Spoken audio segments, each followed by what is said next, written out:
Nongeye kubasuhuza mu izina rya Yesu Kristo umwami wacu kandi mbahaye ikaze muri iki kiganiro cyacu hano kuri channel Just in Time cyangwa igihe gikwiye. Tugiye gukomeza kuganira nk'uko tumaze igihe tubitangiye, tuganira amagambo ya Bibiliya, tukareba icyo Bibiliya ivuga, hanyuma tukabaho abizera bagenda nk'abazi iyo bajya. Yesu ugeze kubwira abigishwa barabwira ati inzira murayizi, aho njya murahazi kandi inzira murayizi. Cyatangaje nuko bambwiye ko batayizi. Agiye kubabwira ababwira yuko inzira ari we nzira y'ukuri, ari we nzira ukuri n'ubugingo. Ntabwo ari inzira y'ukuri, ahubwo ni inzira akaba ukuri akaba ubugingo. Arangije aravuga ngo ntawe ujya kwa data ntamujyanye, nta muntu n'umwe ujya ku Mana adaciye muri Kristo Yesu. Kandi iyi nzira y'agakiza ni inzira isobanutse, ni inzira abayigendamo batagendana gushidikanya uko ariko kose.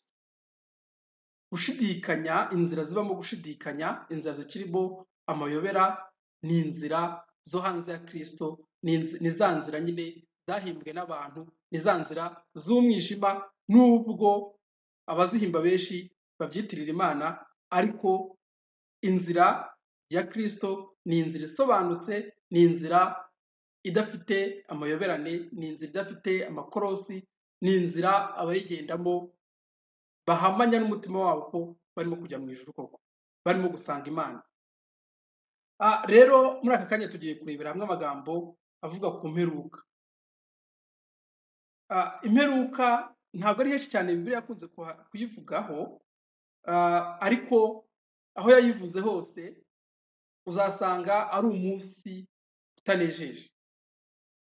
Ntabwo imperuka ari kimwe mu butumwa bwiza rwose, hoya, ntabwo ari imwe mu ngingo zigize ubutumwa bwiza.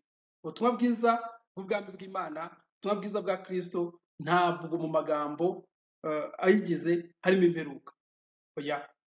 Ahubwo uzasanga inshuro nyinshi abantu bahamagarirwa kwihana no kwiyarura no kwiyunga n'Imana hakiri kare, kwakira imbabazi zayo hakiri kare, kugira ngo imperuka isange bamaze kuba aho bakwiriye kuba bari mu mwanya wabo.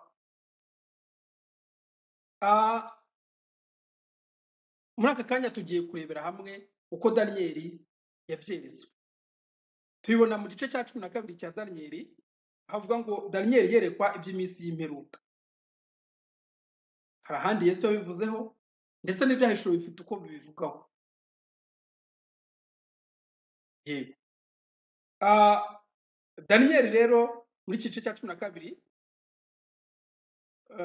hari amagambo atangira avuga ngo maze icyo gihe Mikayeli wa mutware ukomeye ujya ahagararira abantu bawe azahaguruka. Hazaba ari igihe cy'umubabaro utigeze kubaho, uhereye igihe amahanga yabereyeho ukageza icyo gihe. Niyo mpamvu navuze ngo ntabwo imperuka ari kimwe mu butumwa bwiza, kuko imperuka ni igihe cy'umubabaro.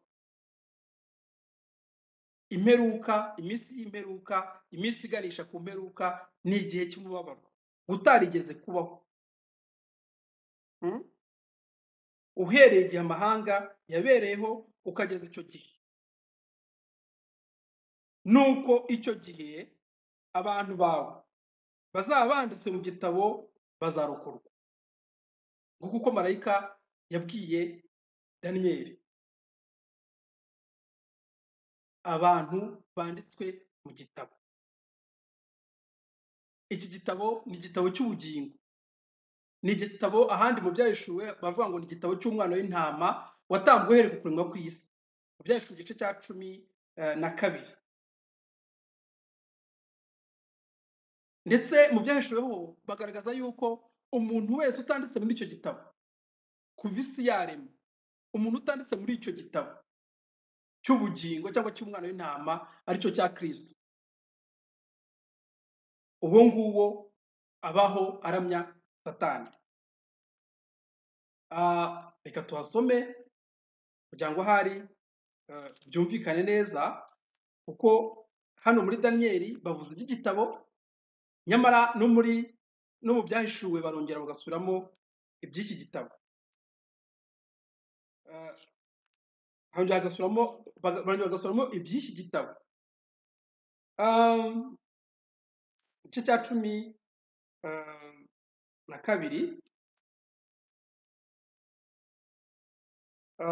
umurongo wa 8 bavuga haduka inyamaswa ivuye mu nyanja. Ibyahishuwe igice cya 13, igice cya 13 nabwo igice cya 12, igice cya 13 bavugamo iby'inyamaswa yavuye mu gitaka nyine. Ku murongo wa 5 bavuga ngo ihabwa akanwa kavuga ibikomeye n'ibyo gutuka Imana, ihabwa no kurama ngo imare igihe, ngo imare amezi 42, ibumbura akanwa kayo, ibumburira akanwa kayo gutuka Imana no gutuka izina ryayo n'ihema ryayo n'ababa mu ijuru. N'ababa mu ijuru ahantu naho ushyiraho akarongo, ucaho akarongo. Iyi nyamaswa mu bo yatukaga yatukaga n'ababa mu ijuru. Mbese ababa mu ijuru ni bande? Abacunguwe na Kristo bose bimanye na Kristo mu ijuru mu buryo bw'umwuka, bapfanye na Kristo bazukana nawe, bicaranye nawe mu ijuru mu buryo bw'umwuka. Abacunguwe na Kristo ko turongera twabona mu gice cya 14 ko umwana w'intama n'abo yacunguye bari ku musozi wa Siyoni. Yohana arababonye, ababona bari kumwe na Kristo. Ndetse mu gice cya 20 tubona yuko imperuka izajya kuba,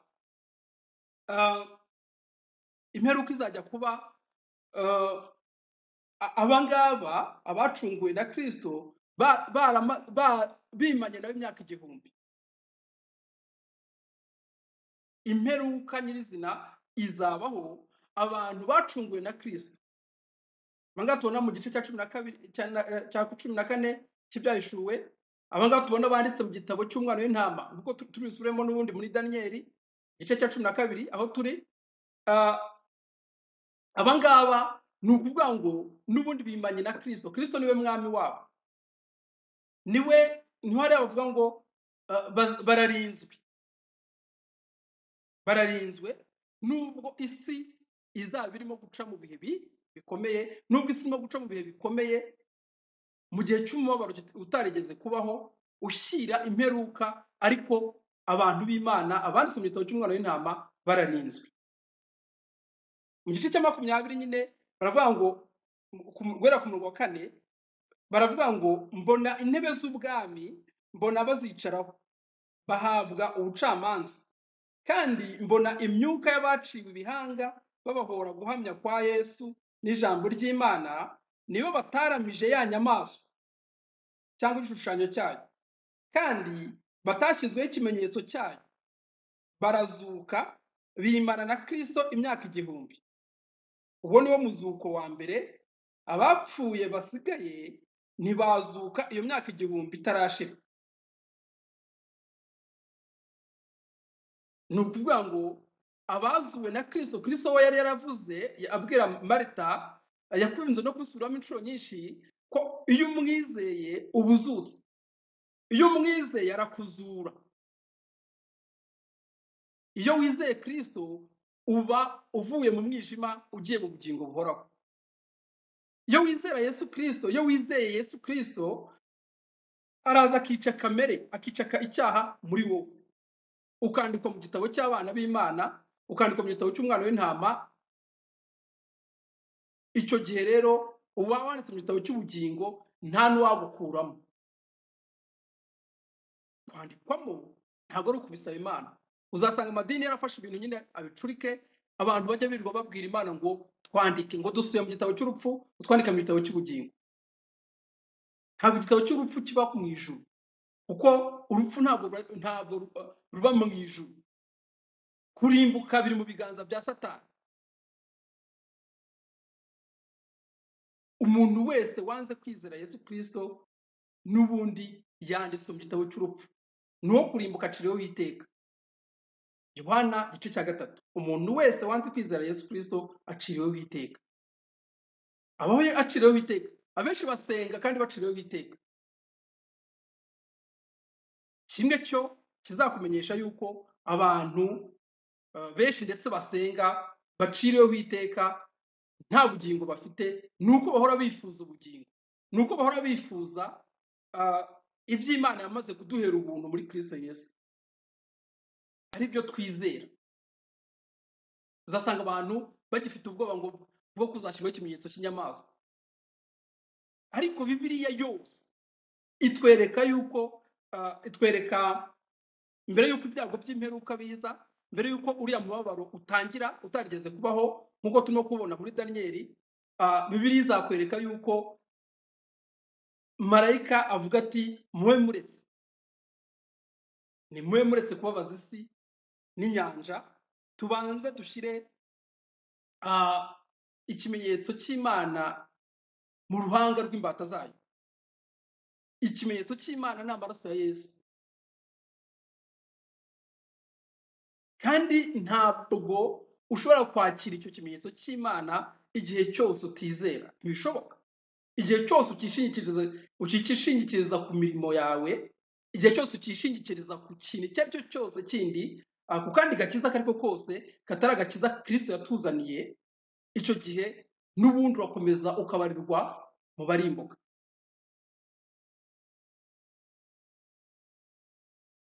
Uzasanga abantu bashishikajwe no kugaragaza imigambi ya Satani.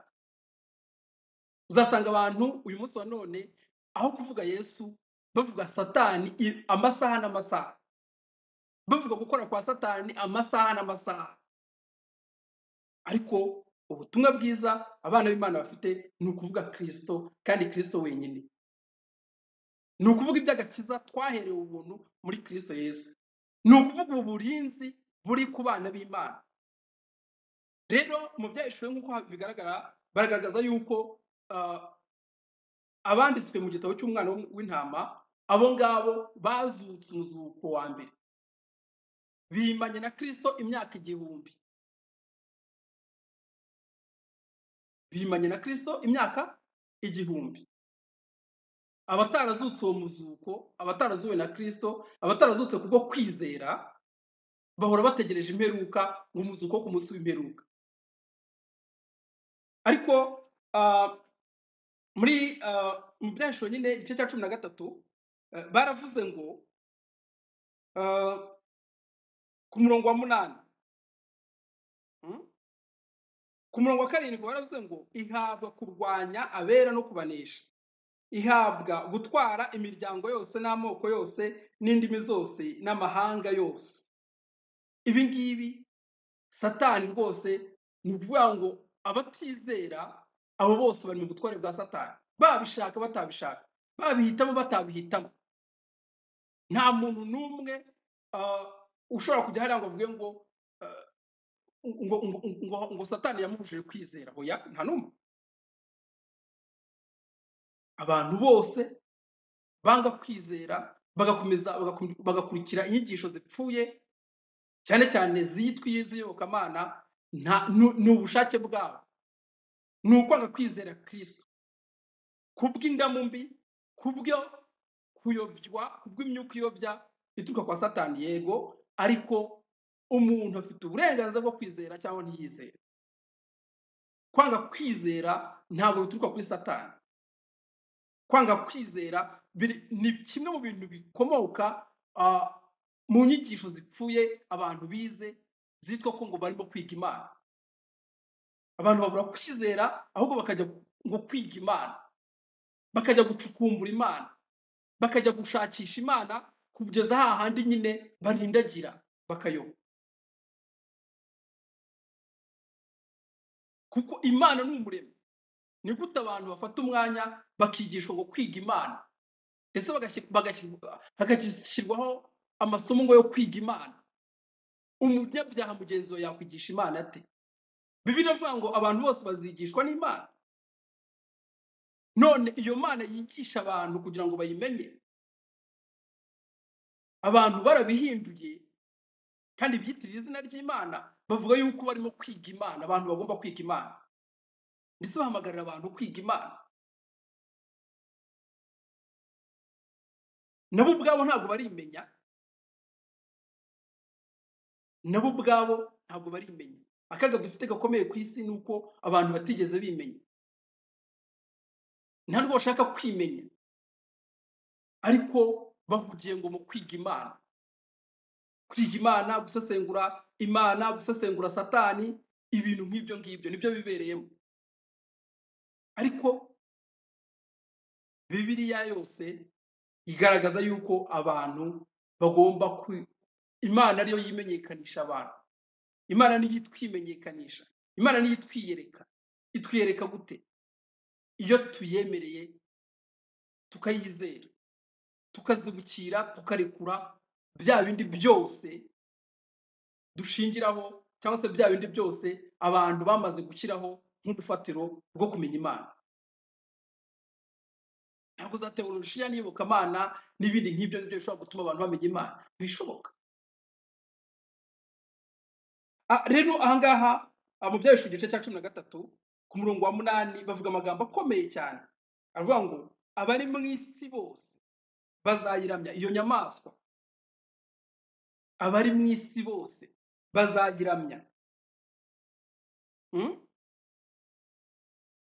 Umuntu wese izina rye ritanditswe mu gitabo cy'ubugingo cy'umwana w'intama watanzwe uhereye ku kuremwa kw'isi.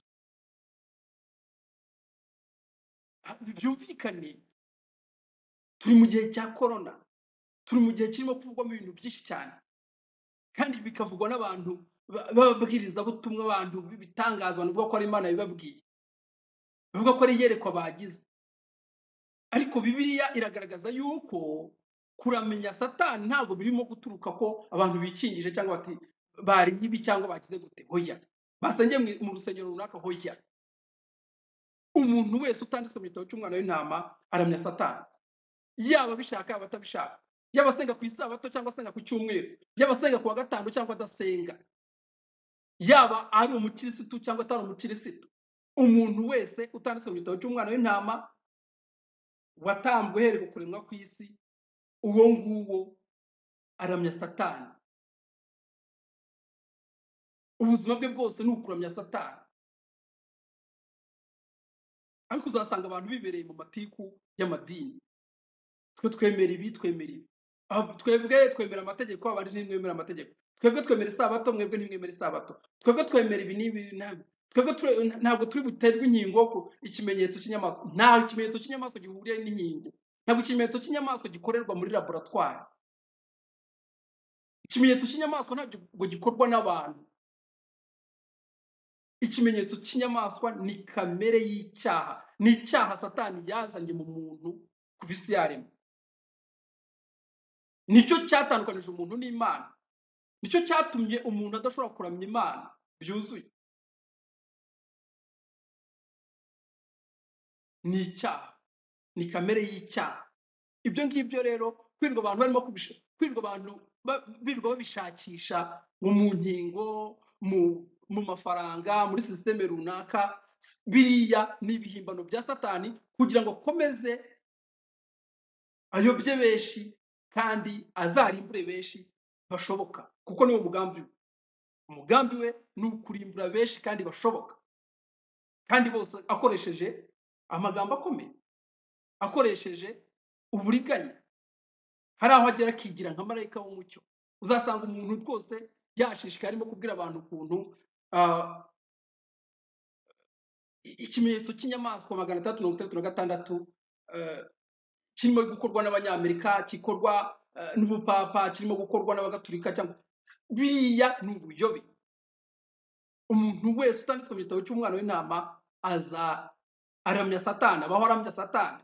Kandi abaramya Satani bose ku munsi w'imperuka, abaramya Satani bose ntabwo bazutse umuzuko wa mbere nk'uko twabonye mu Byahishuwe.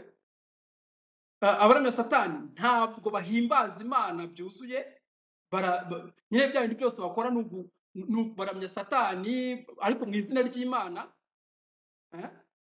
Kuko twabonye ko byahishuwe abazutse umuzuko wa mbere bimanye na Kristo imyaka 1000, bimanye na Kristo imyaka 1000. Kristo niwe mwami wabo, bararinzwe, barindiwe mu butware bw'Imana na Kristo. Yego, abandi bose bategereje umuzuko ku munsi w'imperuka, kandi uwo muzuko ku munsi w'imperuka bose bazarimbuka. Abazazuka umuzuko ku munsi w'imperuka bose bazarimbuka. Biriya bababwira ngo mwitegure, ngo nimwiyeze, ngo murusheho gusenga, ibyo ngibyo nta kintu byabamarira na kimwe. Yewe nta n'ubyigisha undi. Niba Kristo yarakugendereye ukamuninira, Bibiliya iravuga ngo mu migani ngo nabategeraga amaboko mukanninira, narabahamagaye mwanga kuza, nanjye nzabaseka icyo mwatinyaga kibagezeho. Icyo mutinya, icyo abantu bose batinya ni iki? Ni ukurimbuka, ni ukuzarimbuka. Nyamara ku munsi w'imperuka Yesu Kristo azabwira abantu, ababwira ngo nimuvaho ndi mwankozi z'ibimwe, sinigeze kubamenya. Kandi ari ba bantu bakoraga ibintu hano mu isi. Uyu munsi wa none amadini rwahamagarira abantu gukora, kwigisha mu izina ry'Imana, kurya mu izina ry'Imana, gusenga cyane, gukora imirimo n'ibitangaza, gukora imirimo myiza n'ibindi byose, ariko banze kwizera. Yesu yigeze kubwira Abayisiraheli, yigeze kubwira abanyedini, abafarisayo n'abanditsi bakundaga kuba mu bitabo basoma cyane, bagira gute? Ntabwo bari abantu babi mu bigaragara. Arababwira ati murondora mu byanditswe kuko muzi ko byo bimpamya, kandi ariho by'ubugingo biri, ariko mwanze kuzaho ndi ngo mbaho ubugingo. Abantu banze gusanga Kristo kugira ngo baho ubugingo, abantu banze gusanga Kristo kugira ngo bandike mu gitabo cy'ubugingo, mu gihe birirwa birukanka bashaka Imana, mu gihe iby'imibiri bamaze kubitera umugongo, iby'isi bamaze kubitera umugongo, nyamara mu buryo bw'ubujiji. Pawulo yaravuze ngo ndabahamya ko bafite ishyaka, ariko ni ishyaka ritava mu bwenge. Isi yuzuye abantu bafite ishyaka ry'Imana, ariko ishyaka ritava mu bwenge. Abo ngabo rero nibo ku munsi w'imperuka Kristo azabwira ngo nimuvaho ndi sinigeze kubamenya, mwankozi z'ibibi. Kandi atari abasambanyi, atari abicanyi, atari iki, atari abasinzi, atari ba bandi bose bakora bya bindi isi yita bibi, ahubwo ari ba bandi bavuga ngo twariraga imbere yawe, twigishaga, twakoraga imirimo n'ibitangaza mu izina ryawe. Barabikoze, ntabwo Yesu ugeze abihakana, ariko kubera ko banze kuza aho Yesu ari, banze kwizera Yesu Kristo kugira ngo baho ubugingo, ahubwo barakomeza bubaka systeme ngo zibaheshe ubugingo. Barakomeza bibeshya yuko kwa kutarya, kwa kutanywa ibi, kwa gusengera mu idini runaka, kwa gusenga gutya, kwa kwiyiriza, kwa gusenga cyane, ngo aribyo bizabaho ubugingo. Yesu rero naho ngo ababwira ati nzabaseka ku munsi w'imperuka, igihe icyo mwatinyaga kizaba kibagezeho.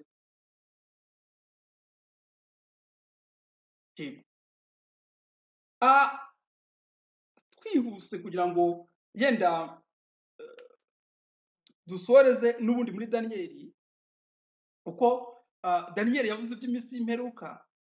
Yenda tuzafata n'umwanya turebe nuko mu byahishuwe babivuga, turebe nuko Yesu yabivuze, turebe n'ahandi n'abayoberi babivuzeho. Babivuzeho, abahanuzi ba kera babivuzeho ku buryo bukomeye cyane, aho bagaragaza ko imperuka ni umunsi w'umwijima. Muri Amosi baravuga ngo kubera iki, na Zefaniya, nta mpamvu yo kwirwa wifuza umunsi w'imperuka. Ubundi umunsi w'imperuka nyine uri mu migambi ya Satani, uri mu migambi ya Satani. Satani akimanukira isi, yamanutse, Bibiliya yahise itangaza avuga ngo amanutse afite umujinya, azi ko asigaje igihe gitoya. Satani we ntabwo azi, mu by'ukuri we akora nta imperuka iri uyu munsi. mu buriganya bwe rero ni ukuvuga ngo n'ubundi kuko niwe ushaka kurimbura abantu, kandi umunsi wo kurimbuka ni umunsi w'imperuka. uyu munsi ntabwo ari bya bindi abantu bivugisha ngo kanaka ngo ararimbutse, ngo cyangwa kanaka ngo agiye mu ijuru ngo kubera ko ngo bwa buhamya bwose muvuga hoya. Abantu bose nk'uko tugiye kubibona hano muri Daniyeli, abantu bose igihe kiragera bagasinzira, baba ari abakiranutsi badakiranuka, abantu bose barasinzira.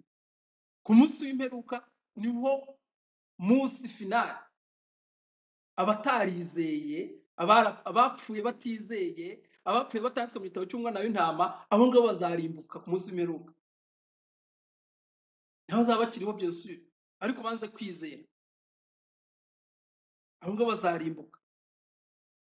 Umunsi w'imperuka ni umunsi wo kurimbuka, ntabwo ari umunsi wo gusanganira Kristo nk'uko abenshi birirwa babyigisha. Umunsi w'imperuka ntabwo ari umunsi wo gusanganira Kristo. Biriya birirwa bababwira ngo nimwitegure gusanganira Kristo. Kristo tumwakira mu buzima bwacu tukiri hano ku isi, kandi buri muntu wese amwakira ku giti cye, kuko muri icyo gitabo cy'umwana w'intama aho Kristo yandika abantu bamwizera, aho ngaho umuntu yandikwamo ku giti cye. Iyo Kristo akugendereye ukamwakira ukamwemerera,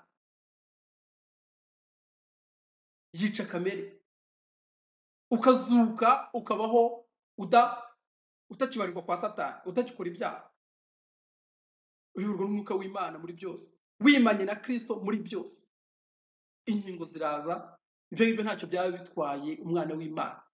N'ubundi ni hahandi wakwikingiza utakwikingiza, warya utarya, wagira gute, wasenga utasenga, ni hahandi. Umubiri ukomoka kwa Adamu, umuntu w'umubiri igihe cye kigomba kugera agasaza, igihe cye kigomba kugera agava mu isi. Yandi magambo, biriya gushakira Imana mu mubiri ntacyo bimaze. Bibiliya iravuga ngo ubibira mu mubiri azasarura kubona. Muri iyi mibiri twambaye, ibi ngibi ni ibintu biri aho ngaho. Imana ireba mu mutima, kandi na Satani nawe kurimbura ntabwo arimbura abantu mu mubiri, arimbura umuntu w'umwuka. Ni nacyo yakoze. Nyine yaraje yirukana ishusho y'Imana, yimika kamere y'icyaha. Niyo mpamvu Kristo iyo umwizeye nawe icyo aza akora tageti ni ukuza yirukana wa muntu kamere y'icyaha muri wowe, akaza akaganza, akaza akayobora, ukayoborwa n'umwuka w'Imana, ukaba uri wa muntu utakitiranya ikibi n'icyiza, utakitiranya icyaha n'ikitari icyaha, ukaba uri wa muntu utagishidikanya ku Mana, ukuyoborwa n'umwuka w'Imana, ukuyoborwa n'Imana ubwayo. Rero Daniyeli nyine muri iki gice cya 12 ku murongo wa mbere, aho twari tugeze aravuga ngo nuko icyo gihe abantu bawe bazaba banditswe mu gitabo bazarokorwa. Ntabwo ari abasangira mu idini runaka, ntabwo ari abarya ibi, cyangwa ntabwo ari abikingije cyangwa atarikingije. Ibyo ngibyo ubutumwa burabwirwa abantu bose guhera ku muntu wa mbere kuzageza ku muntu wa nyuma uzabaho. Ntabwo burimo kubwirwa abantu bo mu kinyejana cya 21, ntabwo burimo kubwirwa twebwe gusa, ahubwo ni ubutumwa bwarebaga n'abambere yuko Bibiliya inandikwa. Kuko Daniyeli yabayeho mu gihe mu myaka myinshi cyane mbere yuko Bibiliya yandikwa, mbere yuko na Yesu aza. Ariko n'ubundi abwirwa aya magambo nk'ari mu byahishuwe, ko abantu banditswe mu gitabo bazaba banditswe mu gitabo bazarokorwa, kandi benshi bo muri bo bazaba barasinziriye mu gitaka, bazakanguka. Bamwe bazakangukira ubugingo buhoraho, abandi bazakangukira gukorwa n'isoni no gusuzugurwa iteka ryose. Birumvikana abazarokorwa ni abanditswe mu gitabo cy'umwana w'intama. Abo ngabo nibo barinzwe. Mu gihe nk'iki ngiki gikomeye dukwiriye guhererekanya amakuru nk'aya ngaya. Abantu bazana inyigisho z'iterabwoba bagaragaza yuko imigambi ya Satani ikomeye cyane, isi, ubutegetsi bw'isi n'abakire b'isi, abanyabwenge b'isi barimo gupanga ibintu byinshi bikomeye bihambaye. Icyo bakora, ibyo bakora byose bazagambirira byinshi bibi. Ubwenge bw'isi buzagwira, kandi uko bugwira niko burushaho gutera isi akaga. Ariko abana b'Imana nk'uko twabibonye mu kiganiro cy'ubushize, abana b'Imana muri Zaburi ya 34 hari baravuga ngo abana b'Imana bazarindwa muri byose, barindwa muri byose. Abizera Yesu Kristo, babandi umutima utagihagazemo, babandi batagifite gushidikanya na guki. Gushidikanya bituruka kuri Satani. Babandi batagifite icyo bifuza na kimwe, abamaze kwizera Yesu Kristo nta kintu na kimwe bakifuza, nta na kimwe, nta byifuzo bafite byo kugira gute. Banyuzwe n'ubuntu bw'Imana, banyuzwe n'ibyo Imana ibakorera, bananyuzwe rero n'uburinzi bw'Imana. Sibyo? Hano nyine watangiye umurongo wa mbere igice cya 12 watangiye uvuga ngo maze icyo gihe Mikayeli wa mutware ukomeye ujya ahagarikira abantu bawe azahaguruka. Azaba ari igihe cy'umubabaro utigeze kubaho. Ntabwo ahagurukijwe n'ikindi. Ijuru riraturinda. Abafite ikimenyetso cy'Imana, Imana irabarinda muri byose. Muri byose nta logique irimo y'uburyo Imana yaturinda. Ntabwo Imana iturinda kubera ko twabisenze cyane, no. Imana iraturinda, kandi uko ubikora ni ibyayo, nta n'umuntu ushobora kubisobanukirwa ngo bigenda bite. Icyo tuzi ni uko Imana iturinda. Icyo tuzi cyo ni uko imigambi ya Satani, imigambi y'isi kuri twebwe, Imana igiye yiburizamo.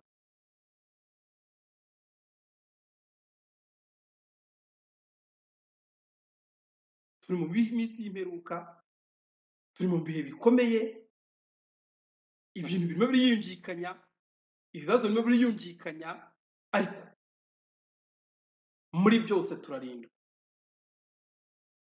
Abanditswe mu gitabo cy'umwana w'intama, abanditswe mu gitabo cy'ubugingo, babandi batakisenga rya sengesho ngo Mana ngo dusibe ngo mu gitabo cy'urupfu ngo twandike mu gitabo cy'ubugingo, mu gitondo akabivuga, nimugoroba akabivuga, buri gihe. Ntabwo ariko bigenda. Kugira ngo umuntu yandike mu gitabo cy'ubugingo ni uko yizera Kristo we nyiri igitabo. Iyo umwizeye ntabwo ari ngombwa kwirirwa ubimubwira. We areba mu mutima akabimenya neza yuko umwizeye, utakimubangikanyije n'ikindi kintu icyo ari cyo cyose, utagishidikanya ku gakiza, ukakira agakiza yakuzaniye. Reka nkubwire, arakwandika, kandi yakwanditse uburinzwe. Nta kintu Satani yakora kugira ngo akwambure ubugingo, nta na kimwe, nta na kimwe. Imana itugirire neza, dukomeze tunyurwe n'ubuntu bw'Imana, dukomeze tunyurwe n'uburinzi bw'Imana, dukomeze duhumurizanye, tumenye yuko nubwo ibihe bikomeye, ariko twimbanye na Kristo imyaka 1000. Turi kumwe na Kristo, ntabwo yigeze adusiga. Turi kumwe iteka, nkuko asize abibwiye abigishwa. Turi kumwe iminsi yose. Ikiduhagurukiye kiba gihagurukiye Kristo. Ubu dutunze urutoki abarutunze Imana twizera. Ibyo ngibyo rero biduha imbaraga, bitume dukomeza kubaho dutuje, twe guhuzagurika. Satani yo kudukoza hirya no hino, Satani yo kudutera ubwoba. Abantu bafite ubwoba, abita abakozi b'Imana uyu munsi wa none nta jambo na rimwe rihumuriza bagifite, uretse kwirirwa bagaragaza ngo imigambi ya Satani, bahabura abantu gusa. Ariko bari kumwe na Kristo ntabwo bahabuka. kuko turarinzwe. Imana ikomeze ibagirire neza mu izina rya Yesu Kristo umwami wacu. Amen.